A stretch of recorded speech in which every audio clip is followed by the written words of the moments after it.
To trade options on RBC Direct Investing, you'll need to start by opening a web browser and accessing the RBC website. It's essential to have an account with RBC, so if you're not already signed in, you'll need to do so. Additionally, your account must be enabled for options trading, which requires downloading and filling out an options and margin form that will need to be approved before you can begin trading. Once your account is set up, navigate to the Investments page, where you'll find the option to trade and invest through RBC Direct Investing.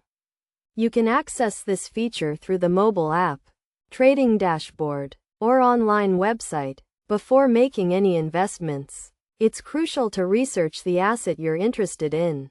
With RBC Direct Investing, you can choose an asset and buy or sell it as needed. Remember to always do your due diligence before investing.